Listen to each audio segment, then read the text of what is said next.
है 10 दिन बाद ट्रायल रख दिया जाता है। मैं बोलती हूँ कि सर मैं रिक्वेस्ट करती हूँ, उनसे मिलती हूँ। जब हम रोहतक में उन्होंने प्रोग्राम किया था, मैंने उनसे रिक्वेस्ट की, साक्षी ने रिक्वेस्ट की, तो उन्होंने हमको एक ही बात बोली कि आप डरते हो। हम बोले सर डर के इतने साल तक हम यहाँ पे नहीं आए हैं, 10 साल हो गए मेरे को सीनियर में खेलते हुए, डरती नहीं हूँ मैं किसी से। जिस दिन डर जाएंगे उस दिन मैच छोड़ देंगे हम। लेकिन उसके बाद भी मेरी रिक्वेस्ट नहीं सुनी गई, मेरे को ट्रायल जबरदस्ती दिलवाया गया। तो मैंने सोचा कि क्यों ना मैं ट्रायल दूं, क्योंकि मैंने पूरे साल मेहनत वर्ल्ड चैंपियनशिप के लिए की थी। वो लोग वर्ल्ड चैंपियनशिप को ऐसे मानते हैं कि कोई नेशनल चैंपियनशिप भी नहीं है, इतना महत्व देते हैं वर्ल्ड चैंपियनशिप को। वर्ल्ड चैंपियनशिप के लिए मेरा ट्रायल लिया। मैं बोली कि आप ट्रायल तो ले लोगे, लेकिन अगर मेरे को इंजरी हो गया या देश के मेडल का नुकसान हो जाएगा तो उसका जिम्मेदारी कौन लेगा? किसी ने कोई जिम्मेदारी नहीं ली। वर्ल्ड चैंपियनशिप में मेरा ब्रॉन्ज मेडल आया है, जबकि मैं श्योरली कह सकती हूँ कि अगर मेरा यही साथ नहीं होता तो मेरा गोल्ड मेडल था उधर, क्योंकि इतने स्ट्रॉन्ग ओपोनेंट नहीं थे उस टाइम पे। कुछ एक दो थे, वो उनको इंजरी के कारण उनको बैक करना पड़ा था। और उसके बाद मेरे को इंजरी हुई नहीं, मैं 3 महीने तक मैं मैच से दूर हो गई। किसी ने रिस्पॉन्सिबिलिटी नहीं ली, किसी ने सिंगल टाइम फेडरेशन से एक बार नहीं पूछा कि आपको क्या इंजरी हुई है, क्या नहीं हुई है। अभी उसके बाद बोला गया है कि आप नेशनल खेलो। जब मैंने नेशनल के लिए मेडिकल लगाया है तो बोलते हैं कि नहीं खेलोगे तो आपको नहीं खेलने दिया जाएगा। तो ये जबरदस्ती का मतलब बैन लगा देंगे। और सीधा मेरे पे तो इतना बार आता है कि इनडिसिप्लिन। क्यों हूं मैं इनडिसिप्लिन? क्योंकि मैं बोलती हूँ, क्योंकि मैं आवाज उठाती हूँ। आप लोगों ने देखा कि टोक्यो के टाइम पे क्या हुआ था। मैं आवाज उठाती हूँ तो उनको पसंद नहीं आता है, वो सोचते हैं कि इनको कैसे रोका जाए। अंशु है इधर, सोनम है, ये ओलंपिक्स में मेरे साथ थे। इनसे पूछे क्या इनके मैं साथ रही नहीं हूँ। बजरंग भी उधर था, इन्होंने देखा था क्या मैं इनके साथ नहीं रही हूँ, क्या मैंने इनके साथ ट्रेनिंग नहीं किया। टोक्यो ओलंपिक्स के बाद मेरे को बिल्कुल देशद्रोही बना दिया था एक किस्म से फेडरेशन ने। अध्यक्ष जी ने मेरे को बोला कि खोटा सिक्का। आपको भी पता है कि हिंदुस्तान में एक लड़की को खोटा सिक्का बोलना मतलब क्या निकाल सकते हो उसका आप। और तुरंत बाद किसी फेडरेशन ने बोला क्या इंडिया में, तो देश के प्रधानमंत्री जी मेरे से मिले हैं, मेरे को एक सहानुभूति दे रहे हैं कि बेटा कोई बात नहीं, हिम्मत बंधा रहे हैं। एक वही बंदा 10 मिनट के बाद मैच हारने के बाद बोल रहा है कि ये तो हमारा खोटा सिक्का है। मेरी फैमिली को कैसा लगा होगा? मैं किस दौर से गुजरी थी उस टाइम पे। फेडरेशन ने मेरे को कितना मेंटल टॉर्चर किया था, मैं किसको बताऊं। जब मैंने वो आर्टिकल लिखा था, काफी लोगों ने बोला कि ये एक कवर अप करने के लिए। कवर अप नहीं था वो एक रियल स्टोरी थी एक एथलीट की। और हर एक एथलीट को पता है कि हम किस दौर से गुजर रहे हैं। इतना मेंटल टॉर्चर हुई थी कि मैं मरने तक की स्टेज तक चली गई थी। मैं हर दिन खुदकुशी करने की सोच रही थी। क्या मैं अगर मेरे को कुछ हो जाता, मेरी फैमिली क्या करती, मतलब मेरे बाद कौन जिम्मेदारी लेता है इस चीज की? और मैं आज भी बोल रही हूँ, अगर किसी भी खिलाड़ी को कुछ भी हो गया रेसलिंग में तो प्रेसिडेंट, देश जो हमारे रेसलिंग प्रेसिडेंट है वो जिम्मेदार रहेंगे, हमारी फेडरेशन जिम्मेदार उस चीज की। हम इतना मेंटल टॉर्चर है। बजरंग मेरे को बोलते हैं कि मेंटली वीक है। मैं मेंटली वीक नहीं हूँ। मैं 10 सालों से मैं सीनियर में खेल रही हूँ। उसके बाद भी मेरे को बोल दिया जाता है कि हाँ चलो इसका तो मेंटल स्टेटस ठीक नहीं है। इसको तो बहुत गुस्सा आता है। मेरे को गुस्सा नहीं आता। मेरी फैमिली से पूछो। जब मेरा जिस रेसलिंग को मैं 5 साल से जब 5 साल की थी मैं, तब से मैं लड़ रही हूँ। उस रेसलिंग को मैं जीतती हूँ हर दिन। अगर वो रेसलिंग मेरे से कोई छीनने की कोशिश करता है, मेरे को गुस्सा उस टाइम पे आता है। मेरी इतनी इमेज मतलब गलत पोर्ट्रेट कर दी गई है मीडिया में।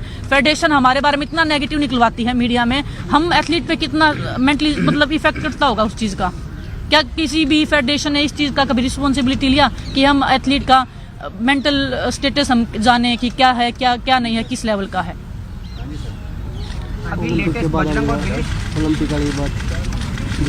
ओलंपिक में जो मेरे साथ हुआ था, मैं आप सबको पता है, मैंने इसमें डाला था कि मेरे साथ क्या क्या हुआ था। मेरे साथ कोई फिजियो नहीं था।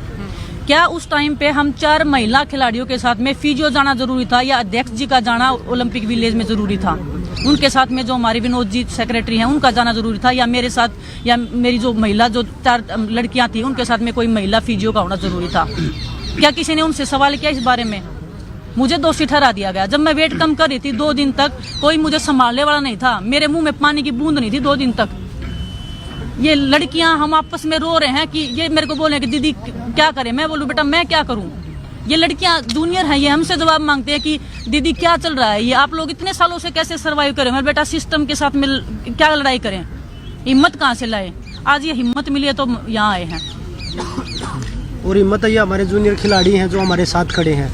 और हम भीड़ इसलिए इकट्ठा नहीं करना चाह रहे क्योंकि हम शांति से हम प्रदर्शन करना चाह रहे हैं। नहीं तो देश के सभी पहलवान जो रेसलिंग में जुड़े हुए हैं वो सभी हमारे साथ हैं। और ऐसी चीज़ नहीं है कि हम या 20-30 आदमी आए हैं तो सिर्फ इसलिए हम बस शांतिपूर्वक इसका समाधान चाह रहे हैं। बजरंग जी, डिमांड क्या है आप लोगों की? और आप लोगों की सीधी बातचीत और पहुंच प्रधानमंत्री तक है, फिर आप लोगों को प्रदर्शन पर क्यों बैठना पड़ रहा है? आपकी बात पहुंच क्यों नहीं रही ऊपर? देखिए, हम चाह रहे हैं कि भाई जो फेडरेशन है उसका बदलाव हो, और प्रधानमंत्री जी ने हमेशा खिलाड़ियों का सपोर्ट किया है और हमें उम्मीद है कि अब भी वो हमारा सपोर्ट करेंगे और ये समाधान प्रधानमंत्री जी और गृह मंत्री जी जरूर करेंगे। बजरंग, आप एक वीडियो के बारे में बोल रहे थे जिसमें वो गाली, भैया एक बजरंग, आप एक वीडियो के बारे में बोल रहे थे जिसमें नेताजी गाली गलौज कर रहे थे, जो आप बोल रहे हैं कि हाँ जी भाई, उसके बारे में विस्तार से बताएं कि वो कब की घटना है, कब गाली गलौज? वो अभी उधर की है, रांची की है, और पिछले नेशनल था और कोई खिलाड़ी था, वो उसमें शायद हरियाणा का ही खिलाड़ी हो कोई, तो उसको बोला था उन्होंने कि हरियाणा ने आज तक कोई नेशनल करवाया है, तो उसमें ऐसा अभद्र शब्द प्रयोग किया गया था जो मैं आप लोगों के सामने नहीं बता सकता, क्योंकि हमारे साथ महिला खिलाड़ी भी हैं, और जो शोषण हमारे जो कुश्ती के साथ हो रहा है तो वो बहुत गलत हो रहा है। विनेश, आपने जो मेंटल टॉर्चर की बात की, आपने बहुत बड़ी बात भी बोली कि आप सुसाइड के बारे में भी सोच रही थी, तो कहीं ना कहीं इतना वक्त क्यों लगा आपको बाहर आके बोलने के लिए, या आज ऐसा क्या हुआ कि आप लोगों को लगा बस अब और नहीं, अब हमें बोलना है? देखिए, आप सबको पता है, बहुत सारे जर्नलिस्ट जो स्पोर्ट्स को कवर करते हैं उनको पता है कि कितने पावरफुल वो हैं, कितने बार के वो एमपी हैं, पैसा उनके पास है, पावर में वो बैठे हैं, पावर पोजीशन पे बैठे हैं। तो हम एथलीट को मतलब यही कि वो पहली बात तो हमारे पास धमकी आती है छोटी छोटी चीजों के लिए कि आपको जान से मरवा देंगे, जान से बढ़ के तो कुछ नहीं देता है। विनेश कौन देता है? ये उनके जो खास लोग हैं उनके फोन पे जब लीजिए, मतलब फेडरेशन मैं नाम जब जरूरत होगी मैं नाम लूंगी, मैं ऐसे ओपन में नाम लूंगी तो मेरे लिए भी एक लीगली मेरे लिए भी वो हो जाएगा, लेकिन हाँ जब जरूरत होगी मैं नाम भी लूंगी। टोक्यो ओलंपिक्स के बाद में फेडरेशन के ही खास बंदे हैं। टोक्यो ओलंपिक्स के बाद में मेरे पास जब मैं प्रधानमंत्री जी से मिली, मैंने शिकायत किया, प्रधानमंत्री जी ने मेरा सपोर्ट किया, मेरे को 2 साल के लिए बैन कर रहे थे इनडिसिप्लिन में, जबकि मेरा कोई गलती नहीं था। अगर मेरा गलती था, मैंने सिंगलेट पहना था, वो भी क्या उस सिंगलेट पे विनेश नहीं लिखा था? क्या उस सिंगलेट पे तिरंगा नहीं था? क्या उस सिंगलेट पे इंडिया नहीं लिखा था? इतना जो हमारा किट होता है वो इतना जीरो क्वालिटी का होता है कि हम उसको पहन के कंफर्टेबली फील नहीं करते, तो मैट पे क्या ही रेसलिंग करेंगे। और मेंटल कितना वो होता है कि हम अगर अच्छे से कॉस्ट्यूम नहीं पहन रहे, हमारी फैमिली देख रही है अच्छे से किट नहीं पहन रहे हैं, तो मैंने सिर्फ वो सोच के कि ओलंपिक्स में आई हूँ, मेरे माइंड में 1% कहीं पे ये नहीं होना चाहिए कि ये हो रहा है, सिर्फ मेरा रेसलिंग पे फोकस होना चाहिए, इस करके मैंने वो कॉस्ट्यूम पहना था। आपने पीएम को बताया था? जी, मैंने सब बता रखा है, सर ने बात की थी, उन्होंने बोला था कि कुछ नहीं होगा, और भगवान की दया से मैं ठीक हूँ, क्योंकि मेरे को तो यकीन भी नहीं था कि टोक्यो के बाद में वो बंदा मेरे को जिंदा रहने भी देगा कि नहीं रहने देगा, इतना टॉर्चर मेरे को मेंटली किया था। सीरियस एलिगेशन लगा रही हैं आप? ये मैं सीरियस लगा रही हूँ क्योंकि मेरे साथ हुआ है, आपके साथ होगा तो शायद आप भी बोलेंगे। हम जितने भी एथलीट हैं, हम झूठ की कमाई नहीं खाते, हम सच पे जिंदा हैं, हम सच्चे हैं, तो आज हम यहाँ पे खड़े हैं। जी, अभी फेडरेशन मेरा जो कोच था उसके बारे में इतनी गलत बातें बोलेगी कि वो हमारी कंट्री का पैसा खा के भाग गया। आज कोई भी बाहर से कोच यहाँ आने को रेडी नहीं है, सिर्फ क्योंकि इन्होंने इतनी इमेज पोर्ट्रे कर दी। हम किसी को सामने से अप्रोच करने लायक नहीं छोड़े कि प्लीज आप हमारी कंट्री में आइए, हमें कुछ सिखाइए रेसलिंग के लिए। हमको इंडिया में कोचिंग का इतना अच्छा नहीं है और बाहर से हम लेके नहीं आ सकते, तो हम एथलीट जाएं तो कहाँ जाएं? और बाहर के कोचेज की मैं बता दूं, तोमर यहाँ फेडरेशन से मौजूद थे, उनसे हमने जब बातचीत करी तो उनका कहना है कि खिलाड़ियों ने या रेसलर्स ने कभी हमें कोई कंप्लेंट करी नहीं, हमें बताते ही नहीं। अब भाई वो अपना पक्ष रखेंगे, वो सुनते ही नहीं, तो उनको क्या पता लगेगा कि हमने रिक्वेस्ट करी है या नहीं करी है।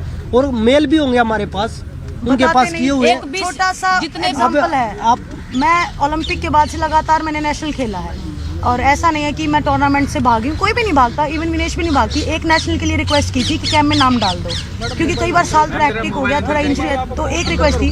आप बोल रहे नहीं सुनते, कैंप में नाम नहीं है अभी तक। सोनम का नहीं है, अंशु का नहीं है, ये फ्यूचर है, मेरा नहीं है, मैं भी खेलना चाहती हूँ अभी, और मेरा नाम आया है। इतनी रिक्वेस्ट के बाद में, इतना झगड़ा करने के बाद में, मीटिंग हुआ है, इतना झगड़ा हुआ है, उसके बाद मेरा और बजरंग का नाम लिस्ट में आया है। रैंकिंग के लिए हमने नाम बोला कि रैंकिंग में प्लीज हमारा नाम डाल दीजिए, क्योंकि हमारा ये सीजन शुरू हुआ है, तो बोल रहे हैं कि आप हमें फिटनेस टेस्ट दो। क्या 10 सालों तक हमने इनफ फिटनेस टेस्ट नहीं दिया है मैट के ऊपर? क्या पीवी सिंधु जब इंजरी के बाद आई है उसने फिटनेस टेस्ट दिया आने से पहले? क्या नीरज चोपड़ा को इंजरी हुई थी, उन्होंने फिटनेस टेस्ट दिया था? हर एक एथलीट इंजरी के बाद आता है तो इतना फिट नहीं रहता है, सबको पता, लेकिन हम वही देखने के लिए तो खेलते हैं ना कि हम कितना फिट है, कितना अनफिट है।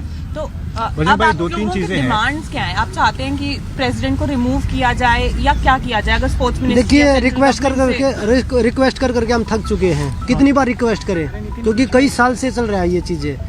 अब हम खिलाड़ियों को कोचेज बोल रहे हैं, फिजियो बोल रहे हैं। विनेश ने बताया टोक्यो ओलंपिक में आप सभी को पता था मेरे नी में इंजरी थी, ओलंपिक तक मेरे पूरा फोकस रहा। सभी अपना क्रेडिट के लिए फेडरेशन ने बहुत मदद करी, क्योंकि हमें बोला जाता कि फेडरेशन का नाम लीजिए आप कि आप मदद करी है, ट्वीट करवाते हैं।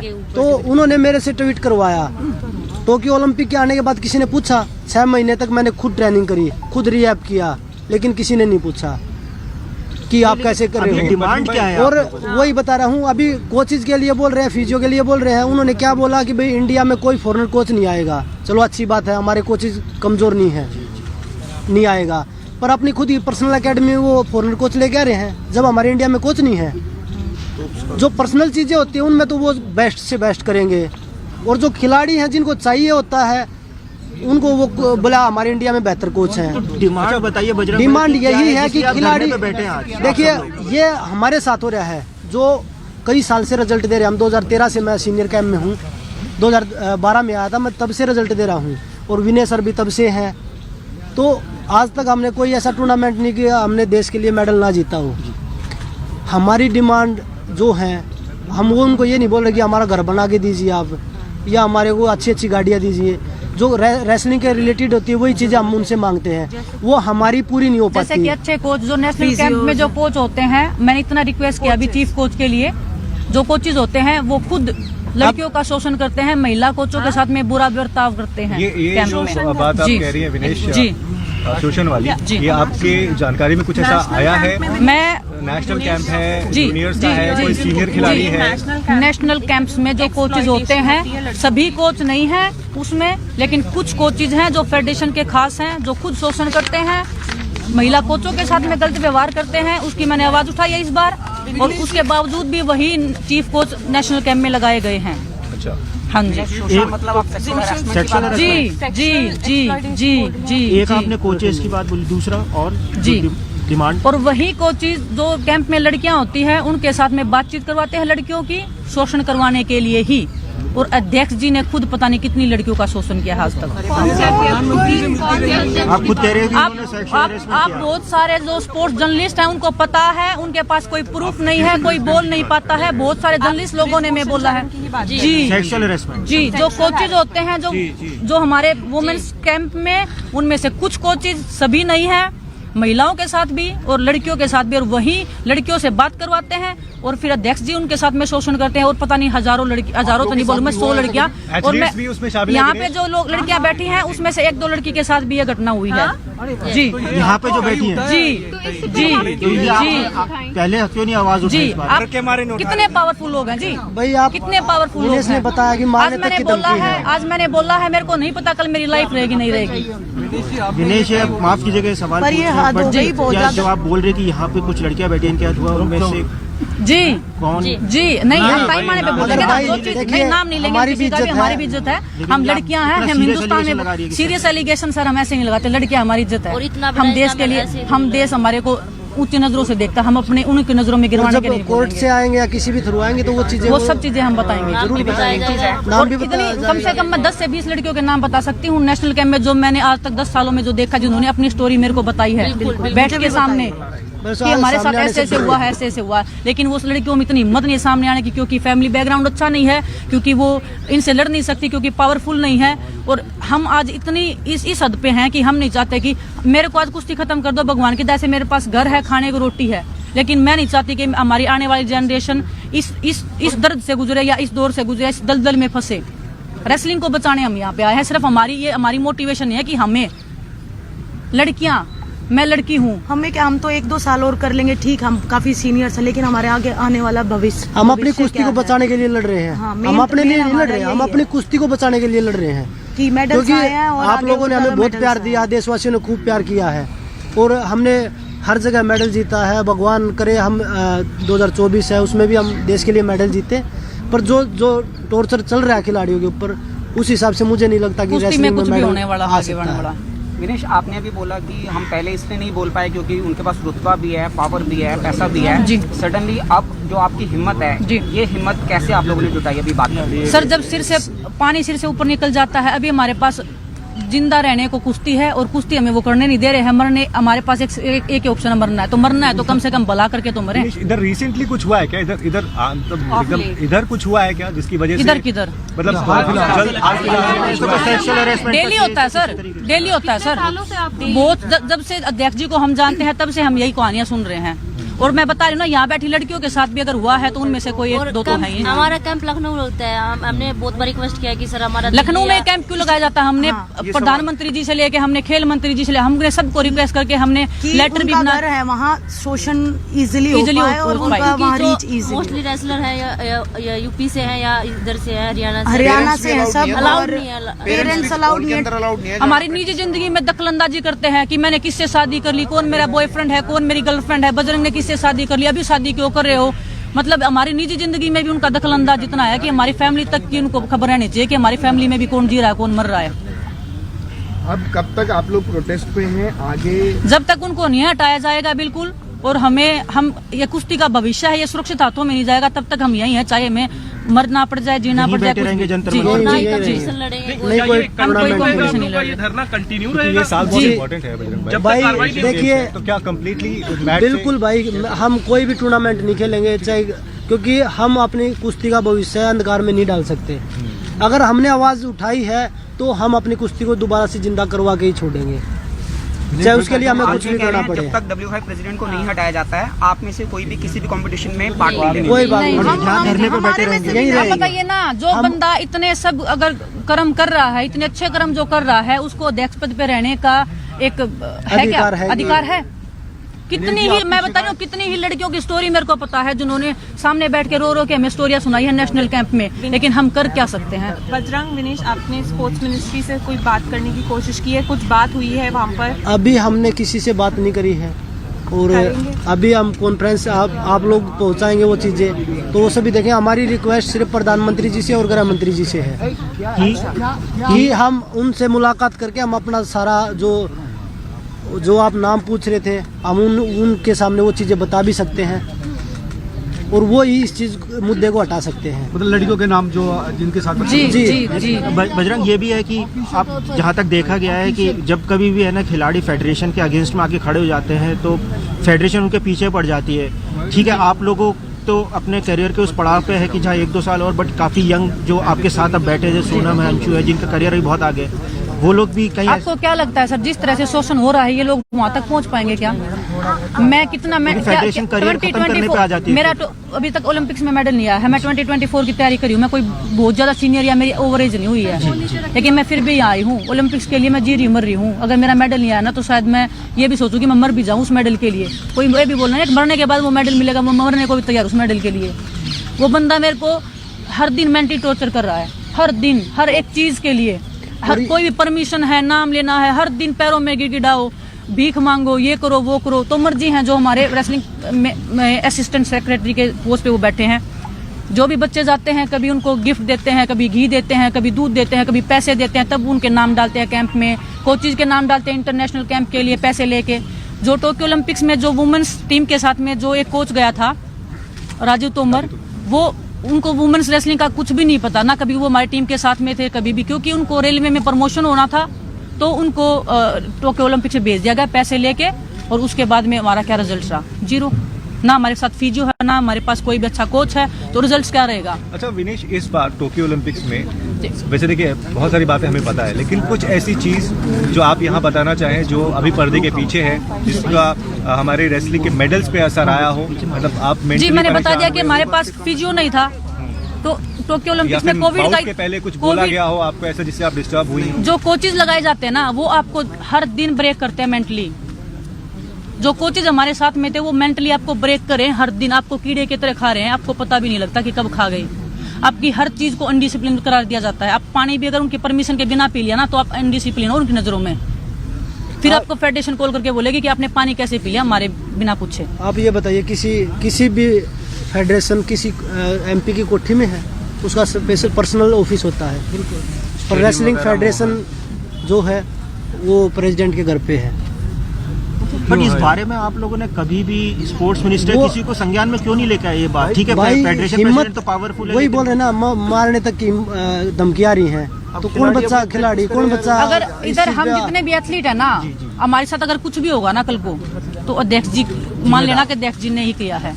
इतने पावरफुल बंदे हैं, हम आज सामने आए हैं, तो हम, मैं बता देना, आगे कुआ पीछे खाई, हम मरने के लिए तैयार हैं। सोच समझ के आए हैं आगे सभी प्लेयर। और हम पीछे और ये हटने देख वाले लो, नहीं चलिए हैं। हटेंगे पूछ जी। रहे थे कि कितने जने अपना करियर दाव पे लगा के आए हैं, कईयों के पास तो नौकरी भी नहीं है, स्ट्रगल कर रहे हैं नौकरी के लिए, पर करियर दाव पे लगा के भी यहाँ आए हैं। बजरंग विनेश, आप दोनों ने कहा कि हमको मारने की धमकी दी गई, उसका कारण मुझे क्या नहीं, आप विनेश को बताएगा दी कि गई है। क्यों दी गई, क्या कारण है? क्योंकि मैंने प्रधानमंत्री जी को उनकी शिकायत कर दी थी, जो मेरे साथ हुआ था। टोक्यो के बाद में उन्होंने मेरे को बुलाया था, जब मैं मेरी फैमिली के साथ गई थी, उन्होंने मेरे को अच्छा टाइम दिया। मेरे को वही समझ में नहीं आता ना कि देश के प्रधानमंत्री अपने घर पे भी आपको बुलाने का टाइम दे रहे हैं, आपकी फैमिली से मिल रहे हैं, उन्होंने मेरे को मिलने तक का टाइम नहीं दिया। मेरी फैमिली ने, मेरे हस्बैंड ने, मैंने इतना रिक्वेस्ट किया। मैं बजरंग को पूछो, जब मैं मोदी जी के प्रोग्राम में गई थी, बजरंग के सामने मैं रोने लगी थी। बजरंग ने भी बोला कि सर बात तो करो, उन्होंने मेरे से बात तक नहीं की। मैंने बोला था, मगा जी बालक है, माफ कर दो, कोई नहीं, आप ही के बच्चे हैं, आप भी तो कुश्ती के लिए ही काम कर रहे हो। पर फिर भी बोला कि भाई नहीं, ज्यादा हवा में उड़ रहे हैं ये, थोड़ा कंट्रोल होने दो इनको। क्योंकि आपने वो इशू पीएम के सामने रेज किया जी, इसलिए तो आपको जी कि आप जाके या तो उनसे बात कर लो जाके अध्यक्ष जी से, नहीं तो आपको या तो आपका करियर खत्म ही कर देंगे रेसलिंग से, आप भूल ही जाना रेसलिंग करना, तो क्या ही होता है। फेडरेशन से नहीं, फेडरेशन के लोगों से फोन आए हमारे पास। कभी नेताजी ने डायरेक्टली कॉल विनेश, करके जी आप लोग- नहीं, जी आप नहीं, लोग- जी आप उनके लोग खास देश लोग की- बहुत है जिनको जरूरत ही नहीं पड़ती। मैडम, आप लोग देश की शान हैं, आप जी। गंभीर आरोप लगा रही है कि जान से मारने की धमकी मिल रही है, यौन शोषण कर रहा है अध्यक्ष। जी। तो जब आप इतनी हिम्मत जुटा रहे हैं कि आप मीडिया से बात कर रहे हैं, क्या इसकी पुलिस में शिकायत आप लोग देंगे और अब तक क्यों नहीं दी है? सर हम आपको वही बता रहे हैं कि इतनी हिम्मत जुटा के हम पहली बार हम रेसलर इकट्ठा हुए हैं। सब रेसलर इतने डरते थे कि अगर हमने एक दूसरे से बात भी कर ली ना, तो पता नहीं क्या ही हो जाएगा। मैंने बजरंग को बता दिया ना, क्या मतलब ऐसे ऐसे चल आप रहा है। करेंगे क्या पुलिस में कंप्लेंट?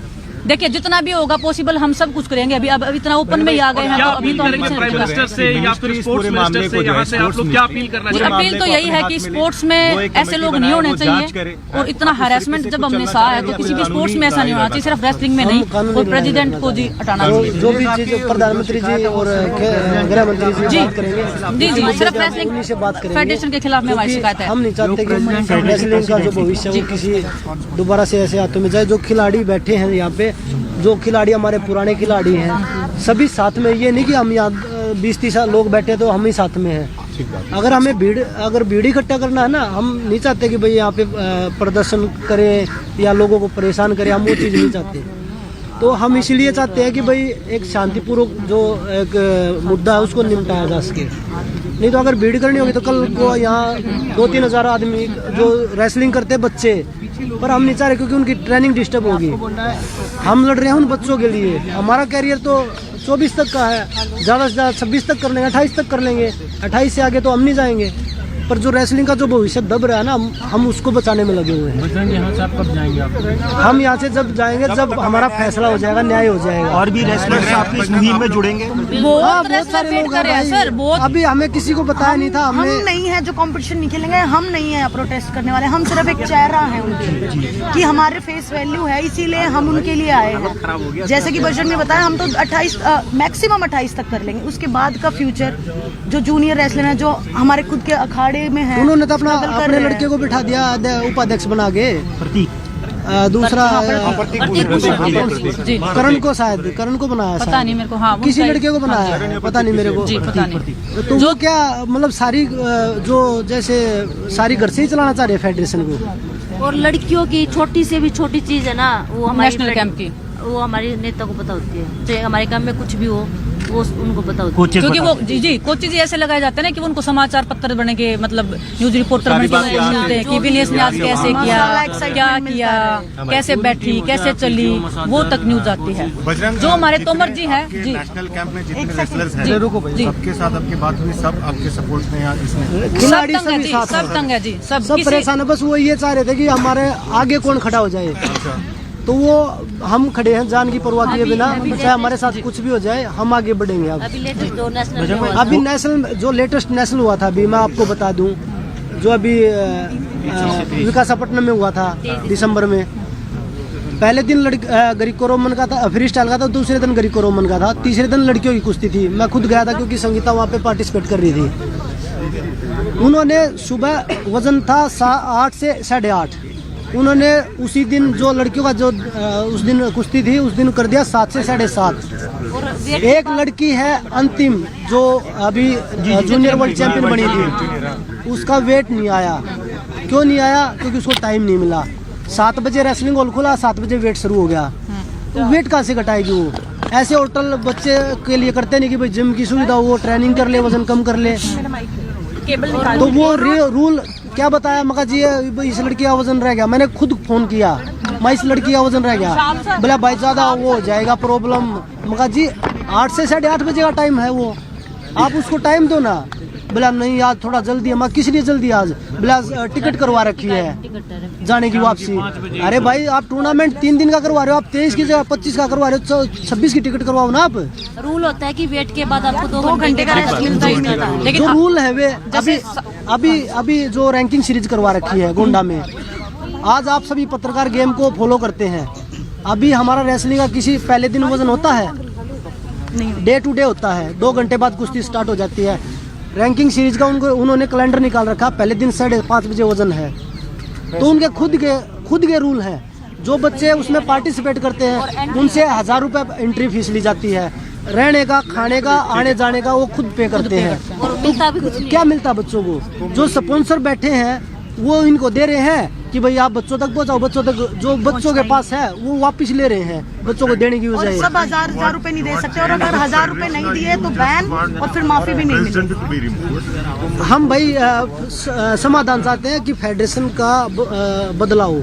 बजरंग आपने बात करी कोचेस की, सेक्सुअल हरेसमेंट। अभी मैं आपको बताऊं, मेरा कोच है, और भी कोई कंप्लेंट? अभी मेरा कोच है, अभी जो हमारे जनरल एक मिनट, अभी मेरा कोच है सुजीत मान जी है, अभी द्रोणाचार्य मिला है। भारत सरकार ने जो कोच का बेस्ट अवार्ड होता वो दिया है, अब उनका कैंप में नाम नहीं है। क्यों नहीं है? क्योंकि बोला कि उनको अनडिसिप्लिन कर दिया। किस लिए कर दिया? कि वो नेशनल में मैट पे चढ़ रहे थे। मैट पे आप उसकी ऑफिस सिटी कार्ड के देखिए, जो रेफरशिप है उनकी पूरे नेशनल की, एक भी डिसीजन अगर रेफरी ने अच्छा दे रखा हो तो। रेफरी ऐसे बना दिए कि बच्चे जो पुराने रेफरी थे वो तो आते ही नहीं। अब बोले हम उनकी मरोड़ निकाल देंगे, क्योंकि रेफरियों को पैसे खुद पे करके जाना पड़ता है, तो रेफरी कहाँ से जाएंगे? पॉइंट देने से पहले नेता की तरफ देखते हैं। दे या नहीं दे। आप कुछ बोल रही थी विनेश, और कंप्लेंट? जो तोमर जी हैं, आप सबको पता ही है, विनोद तोमर जी, वो एक गवर्नमेंट पोस्ट पे है, कलर की पोस्ट पे है। उनके पास कम से कम 15 से 20 करोड़ की प्रॉपर्टी है दिल्ली में। कहाँ से आई वो प्रॉपर्टी? हमारे पास भी नहीं है। सरकार हमको मेडल के बाद इतना पैसा देती है, बजरंग का ओलंपिक मेडल आएगा, इसके पास भी इतनी प्रॉपर्टी नहीं होगी जितनी 15-20 करोड़ की प्रॉपर्टी वो लेके बैठे। कहाँ से आए? वो जांच होनी चाहिए उनकी। पूरा सब खिलाड़ियों का पैसा अपने घर में ही लेके बैठे हैं, खा गए सब कुछ, और अभी खिलाड़ियों को इंडिसिप्लिन बोल रहे हैं। मैं वही बता रहा हूँ, टाटा मोटर्स 15 करोड़ कितने करोड़ 7 करोड़ कितने दे रहा है साल के? सिर्फ 2-3 खिलाड़ियों को मिला था स्टार्टिंग में, वो भी 2-3 जो हमारे से। हाँ वही तो बोल रहा हूँ ना, जो ए ग्रेड में थे ना उनको 2-3 किस्त मिली थी, उसके बाद किसी को नहीं मिला। जो बोल रहे थे ना कि हम ग्रेड डी बनाएंगे, ग्रेड एफ बनाएंगे, हर साल बच्चों को पैसे देंगे, कुछ नहीं मिल रहा बच्चों को। वो 2 किस्त वो बड़े खिलाड़ियों को इसलिए दे दी कि कहीं बोल ना दे। तो विनोद तोमर जो है रेसलर्स का हक मार रहे हैं, जो पैसा होता है हमें अपने घर ले जाके वो जांच आप करिए, आप लोग के माध्यम से वो जांच होगी कि तोमर जी खा रहे हैं या कोई और खा रहा है। कौन ऐसा मगरमच्छ बैठा है जो खिलाड़ियों का को सारे को खा रहा है? गवर्नमेंट हमें सपोर्ट कर रही है और ये अपने घर भर रहे हैं, खिलाड़ियों तक आ ही नहीं रही है। दिनेश, एक सवाल बार बार लखनऊ कैंप से आता है कि इनडिसिप्लिन के लिए महिलाओं को बाहर निकालते हैं। क्या होता है वो इनडिसिप्लिन? क्या बार बार? वो जो कोचेज, उनके जो फेवरेट कोचेज होते हैं, वो उनको ना तो ट्रेनिंग करवाना आता है। जो हमारे चीफ कोच भी बना रखे हैं, उनका क्वालिफिकेशन देखिए, उन्होंने कभी जिंदगी में रेसलिंग भी की हो तो वो रेफरी का कोर्स कर रहे हैं। वो क्या पूरे साल सेम हमने बताया, वो ट्रेनिंग करवाते रहते हैं। अभी कंपटीशन है, मुझे दूसरा ट्रेनिंग करना है। मैंने ही बोल दिया कि सर ये ट्रेनिंग से तो काम नहीं चलेगा, मेरे को कुछ दूसरा ट्रेनिंग करना है, क्योंकि मेरी बॉडी उस चीज को रिक्वायर करी है, तो मैं इनडिसिप्लिन हूँ। किसी एथलीट को इंजरी हो रखा है, उसने बोल दिया कि सर मैं आज मैट पे ट्रेनिंग नहीं करूंगी क्योंकि मेरे को इंजरी है, मेरे को बड़ी इंजरी करवा के ऑपरेशन नहीं करवाना, तो वो इनडिसिप्लिन है। विनेश और जो एक लड़की है, अभी कॉमनवेल्थ गेम्स में गई थी, उसका जाने से पहले 1 महीने पहले तक इतना उसको मेंटली टॉर्चर किया चीफ कोच ने कि आपका वेट देखूंगा मैं जाने से पहले। वो कौन है वेट देखने वाले? और मुझे याद आ रहा विनेश, वहाँ पर भी कुछ हुआ था, क्योंकि वो लड़की को जबरदस्ती पुश किया गया। 10 दिन पहले कंपटीशन से उसका वेट देखा गया है, वो लड़की का ब्रॉन्ज मेडल वहाँ पे आया है। उस लड़की की गलती कहाँ है? वो जूनियर की है, वो बोल नहीं सकती। क्या उस कोच पे कोई एक्शन हुआ इस चीज को लेके? मैंने उस कोच को क्लियर बोला कि आप ये गलत कर रहे हो। शायद मेरे बारे में भी कुछ फेडरेशन में गलत चीजें हुई, मैं इनडिसिप्लिन। जो चीफ कोच है जितेंद्र जी अभी जो है नेशनल में, मैंने इतना ऑब्जेक्शन उठाया इस बात पे, उसके बाद भी वही चीफ कोच बनाए गए हैं। अच्छा विनेश ये बोल रही है, चलो देखते हैं इसकी भी खिलाड़ियों को कोई सुनता ही नहीं, जो मर्जी फेडरेशन में होती है वही चलती है। खिलाड़ियों को भी वो मानना पड़ेगा, नहीं तो आप इनडिसिप्लिन है। एक तरफा नशा और रही बात कैंप की ना, लखनऊ कैंप सबने बोल दिया कि बहुत दूर है, सबके पास इतना पैसा नहीं होता। अर्जेंट आना पड़ेगा तो या तो ट्रेन में स्लीपर क्लास में या बाथरूम के साथ बैठ के आओ। जिसके पास पैसा नहीं है, अर्जेंट फ्लाइट टिकट कोई अफोर्ड नहीं कर सकता है। लखनऊ कैंप क्यों है? सोनीपत लाया जाता है।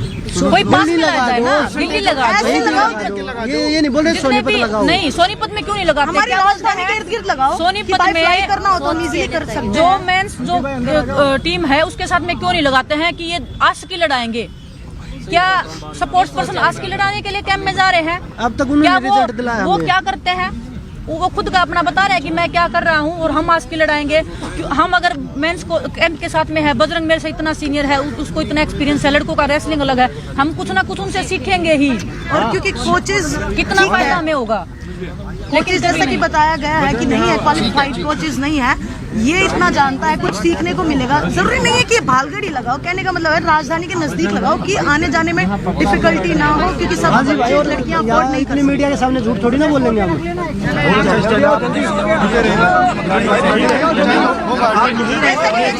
एक सेकंड